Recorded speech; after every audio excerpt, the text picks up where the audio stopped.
Welcome to my Facebook Live or my YouTube video or my podcast, depending on how you are tuning in. My name is Meliss from melissmarketing.com, and today I want to talk to you about branding, why branding is so very important for your business.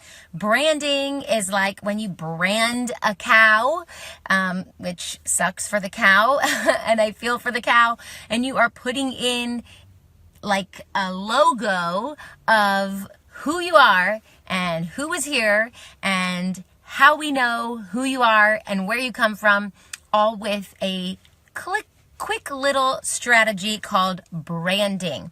So for online businesses, that's going to be your fonts and your colors and what you stand for and what you talk about. So you'll know with Meliss Marketing that my colors are red and purple and sometimes a little touch of blue. And you'll also know that I talk about social media and building your business with Facebook ads and sales funnels and all the wonderful stuff in between. So that is my brand.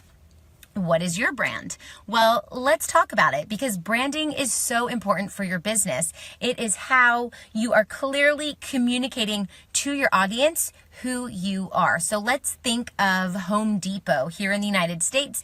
It's a home improvement store. Their colors are orange. Every time I hear the words Home Depot, I see the color orange. And every time I see Home Depot's logo or their fonts, I know that it's Home Depot. So that's because they have stuck to their branding. Everything that they create has that logo or that font or that color scheme going on so that it connects to your audience who you are. I know that this orange is Home Depot, or their competitor where I live is Lowe's Home Improvement, and their colors are white and blue. So if I see white and blue, I'm not thinking Home Depot, I'm thinking Lowe's. If I see orange, I'm thinking Home Depot and not Lowe's. So that's the same for your business. You need to come up with your brands, your branding, your colors, your branding, your fonts, your branding, your logo, your branding, what you stand for, what you teach, what is important to you so that your customers and your audience can clearly communicate what they know about you based on your brand. The second thing is that it confirms your credibility with potential clients. So if you're going to use several different fonts and every time you post something on your social media, you have different font or different logo or different shades in your coloring, there's no real consistency there, and so you don't seem very credible. You know, I want to be able to look at somebody's social media feed and go, okay, I see the theme here. I see the consistency.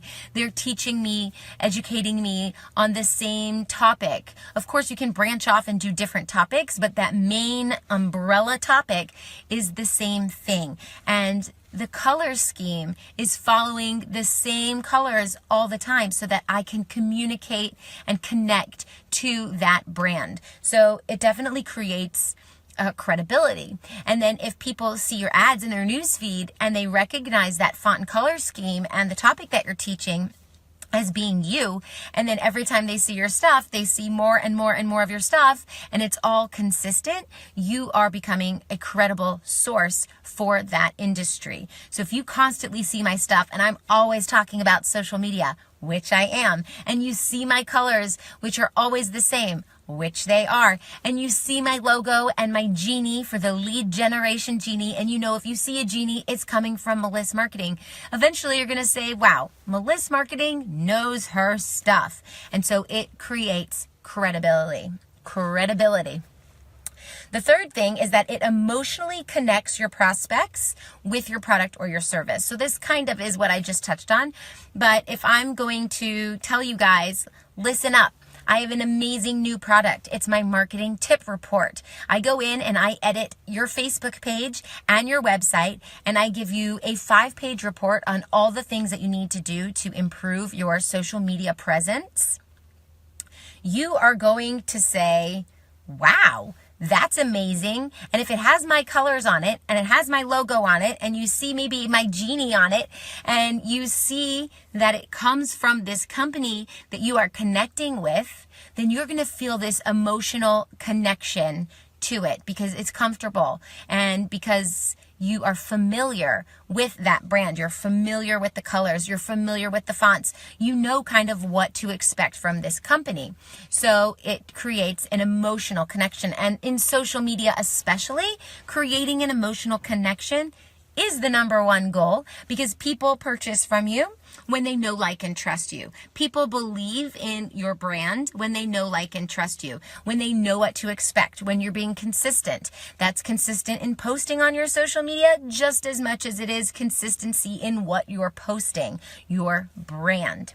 The next thing is that it makes you easily recognizable and it builds brand loyalty. So when we go back to the example of Home Depot and it being orange and white, like I said before, when I see orange, I think Home Depot. When I think of Home Depot, I see orange. Or Coca-Cola.